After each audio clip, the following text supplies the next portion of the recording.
नहीं सताएगा impostor syndrome. अध्ययनों की माने तो इम्पोस्टर सिंड्रोम अक्सर कम सैलरी की जॉब और अपनी योग्यता से कम की नौकरी स्वीकार करने का कारण बनता है। क्या करें कि यह समस्या आपकी सफलता में रोड़ा न बने, बता रहे हैं career coach Aditya Sisodia. Career सलाह। इम्पोस्टर सिंड्रोम आखिर है क्या? ऐसी वो आवाज है जो आपके मन में अक्सर उठती है। वह आवाज जो कहती है कि आप अपने काम में कुछ खास नहीं है, और यह भी कहती महसूस होती है कि आप आज जहां हैं वहां के लायक नहीं हैं। तो फिर यहाँ कर क्या रहे हैं? आप उस आवाज को जानते हैं। मैं भी उस आवाज को समझता हूँ, इसीलिए मैं आज आपसे कुछ ऐसी टिप्स करूँगा शेयर ताकि आप उस आवाज को धीमा कर सकें। Aditya Sisodia, executive career coach, air corporate trainer, और दरकिनार करना सीख सकें। इम्पोस्टर सिंड्रोम वह आवाज है जो आपको आपकी उपलब्धियों की तुलना में अयोग्य महसूस करने को कहती रहती है, और अक्सर कहती महसूस होती है कि बाकियों की तुलना में योग्यताओं, अनुभवों और क्षमताओं की तुलना में आप कहीं नहीं ठहरते, और इसी वजह से आप खुद को आगे रखने या आगे बढ़कर अपने विचार कहने के बजाय हमेशा पीछे रहने की कोशिश में लगे रहते हैं। ऐसे में होता यह है कि आप दूसरों से छुपे रहकर, मतलब पर्दे के पीछे काम करना चाहते हैं। सवाल है कि अपन अदर बस इस आलोचक से आप खुद को कैसे बचाएं? अपनी इस आदत पर ध्यान दें। शुरुआत करें खुद को इसके बारे में परिचित कराने से, यानी अपने इस आलोचक पर ध्यान दें और उसके प्रति सजग रहें ताकि वह आपके सिर चढ़कर ना बोलने लगे।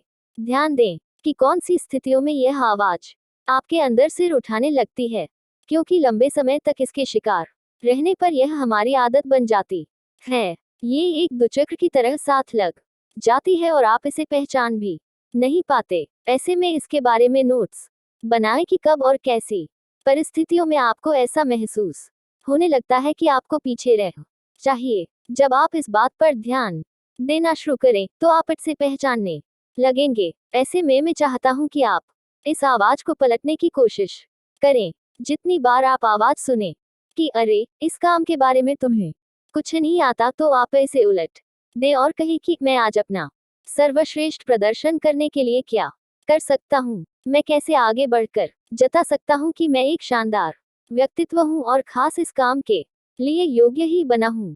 एक बार आप ऐसा कर लेते हैं तो आप अपने आप को समझने लगते हैं। खुद को समझना बहुत जरूरी है। यह सबसे जरूरी बात है कि आप खुद को जाने, क्योंकि यह जो आवाज आपको जताती है कि आप एक फ्रॉड है, वो दरअसल आपके अंदर ऐसे बसी है कि आप इसको पहचाने तभी तो बदल पाएंगे। ऐसे में जब यह आपकी आलोचक आवाज करार देने में जुटी हो तो मैं चाहता हम कि आप उससे ये कहें, आपको अयोग्य। मैं एक बात कहना चाहता हूँ, मैंने सुन ली तुम्हारी बात, पर इट्स ओके, ज्यादा चिंता की बात नहीं है, मन इसे कर लूंगा। मैं तुम्हें आवाज को भी दरकिनार करने वाला हूँ और सब ठीक हो जाएगा। जब आप ऐसा करेंगे तो आप इस आवाज को धीमा करने की दिशा में आगे बढ़ेंगे। वह आवाज जो लगातार आपको बच्चा समझकर हिदायत देती है कि संभाल कर अपना सकारात्मक मंत्र तलाशें। जब आप इसे दरकिनार करते हैं तो इसकी खाली जगह को भरना शुरू करें एक सकारात्मक आवाज से। जहां से आपकी इम्पोस्टर सोच शुरू होती है, वहां से इस आलोचक सोच का उल्टा सोचना शुरू करें। जैसे मैं ये कर सकता हूँ, इसे मंत्र बना लें ताकि आप वो व्यक्ति बनकर दिखा पाएं जिसके आप योग्य हैं। अपने नजरों में अपनी अच्छी छवि बनाएं। जब आपके अंदर इस आवाज को पहचानने की क्षमता जाएगी तो आप अपने अंदर बसे उस योग्य व्यक्ति को भी द पाएंगे। अपने योग्य व्यक्तित्व के बारे में सोचें।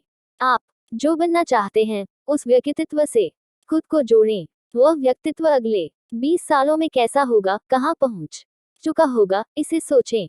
ऐसा करेंगे तो आगे बढ़ना बहुत आसान हो जाता है, क्योंकि जब आप अपने 96% पाए इम्पोस्टर सिंड्रोम गए कर्मचारी एक सर्वे से मनग्रस्त प्रतिशत लोगों, एक अन्य सर्वे में शामिल, ने कहा कि उन्होंने जॉब सर्च के दौरान मिले कई एक प्रस्तावों में आगे कदम नहीं बढ़ाए क्योंकि वे उनके लिए खुद को अयोग्य मानते थे।